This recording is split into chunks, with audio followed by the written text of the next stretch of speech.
Prior to being asked to take the oath, I was trying to explain, Your Honor, that I am not an invited resource person. Second, that I have only been asked now to explain why there was no receipt for subpoena for the persons who are not present here.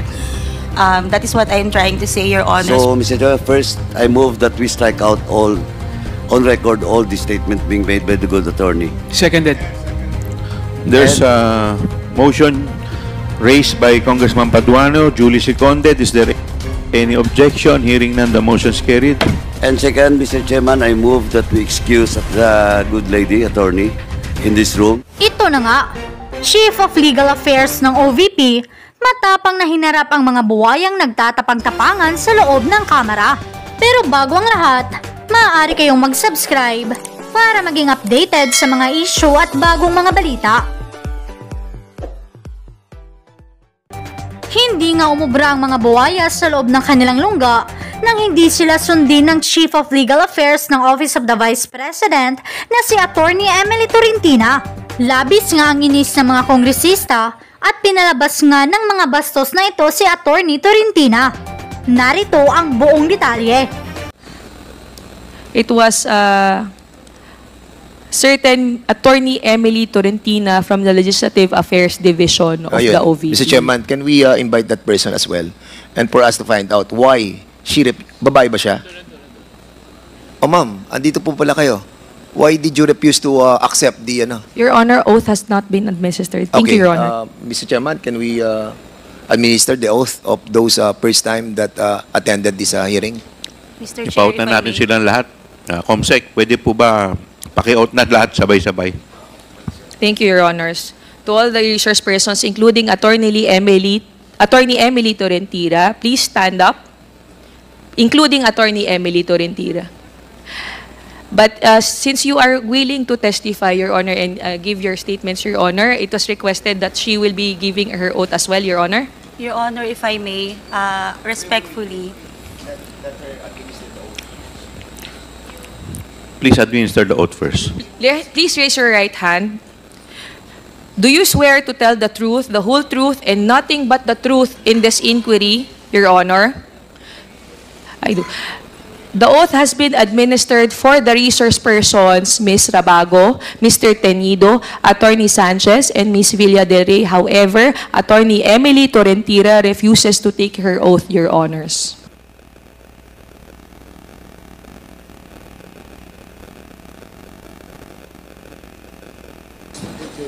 Mr. Chairman, I'm just wondering why attorney, what's the name of that that person? Attorney Emily Emily Torrentina, Your refused to Honor. raise her hand for the oath taking. Can we ask her why she refuses to take her oath? may I, Mr. Chair, You can Your all sit down, Honors. ma'am. Upo na po. Thank you. Bakit Your daw po Honor. ayaw ninyo mag-take ng oath? No, Your Honor, I am not refusing to take the oath. Prior to being asked to take the oath, I was trying to explain, Your Honor, that I am not an invited resource person. Second, that I have only been asked now to explain why there was no receipt for subpoena for the persons who are not present here. That is what I am trying to say, Your Honors, respectfully. I just wanted to explain that as part of the Legal Affairs Division of the office, I wanted to explain why we did not receive. In accordance with the rules governing inquiries in aid of legislation, wherein the rules of court suppletorily applies, Rule 14 in relation to Rule 21 of the Rules of Court, Your Honors, personal service must be made to resource persons who are being issued subpoena. With that, Your Honor, they being not present in the office at that time, no person can receive on their behalf, and hence, there will be no proper service. Respectfully, Your Honors.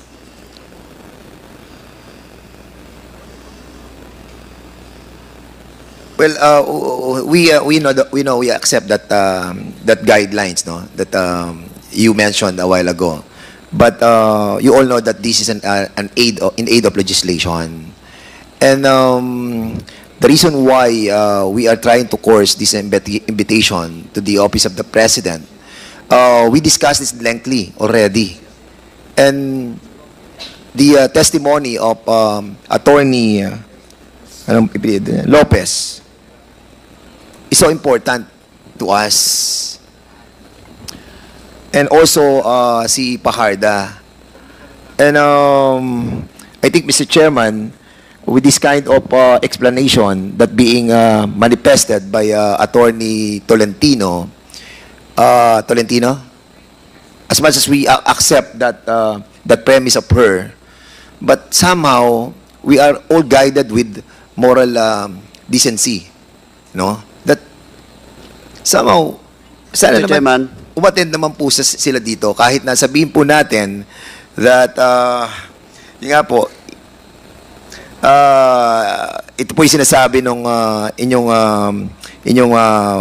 minention a while ago, but I think somehow sa akin personally that is not accepted.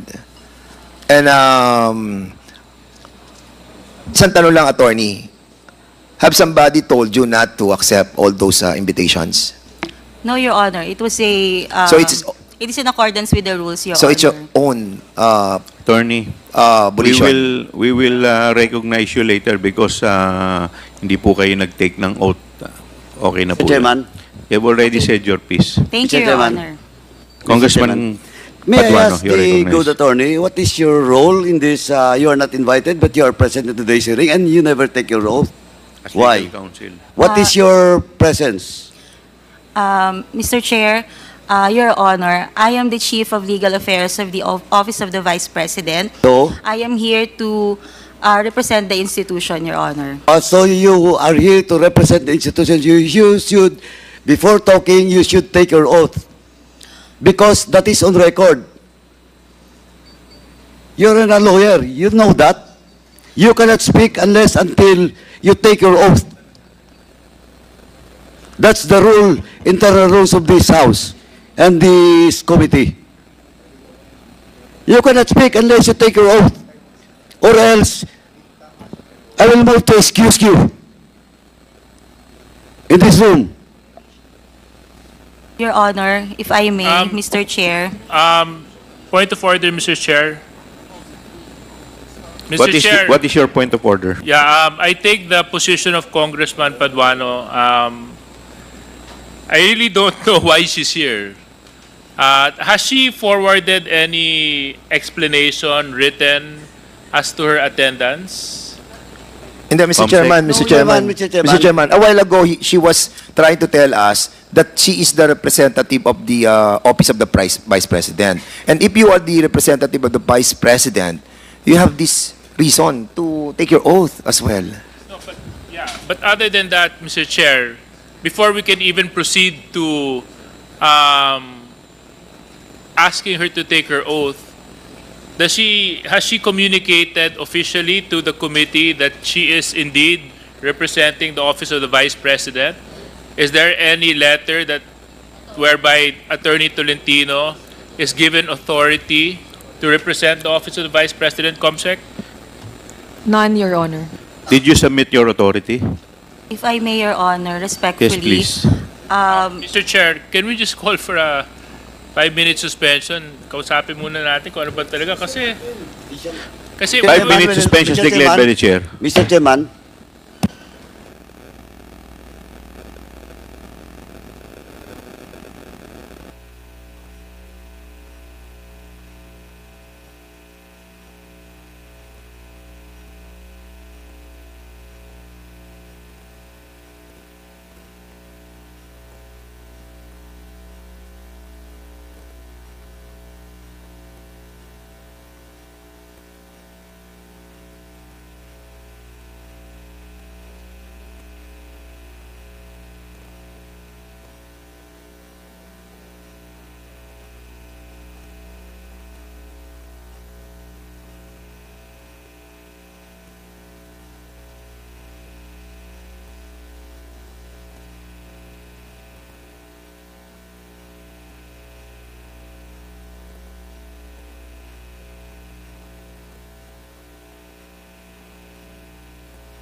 Committee hearing resumes.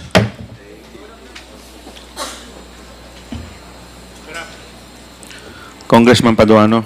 Thank you, Chairman. Anyway, Mr. Chairman, first and foremost, since the good lawyer has no written authority coming from the Vice President, second is that she never take her oath. So, Mr. Chairman, first, I move that we strike out all, on record, all the statement being made by the good attorney. Seconded.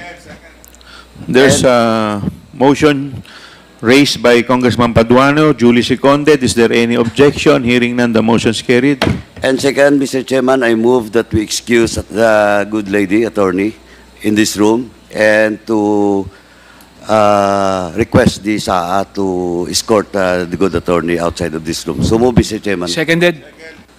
There's a motion to excuse the good attorney from this room, which is duly seconded. Is there any objection? Hearing none, the motion is carried. Mr. Chair, if I may respectfully request... You're not, you're out of order. You're not recognized. Mo, Chair, para hindi siya makapagsalita. being Suspend mo. 1 minute.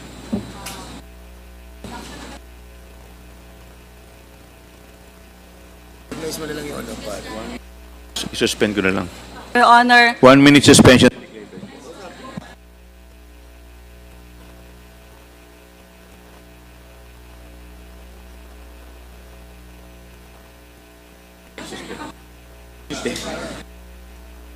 Excuse. Nakamute. Paki-excuse na lang po yung paki-excuse na lang po muna yung ating abogado.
Committee hearing resumes.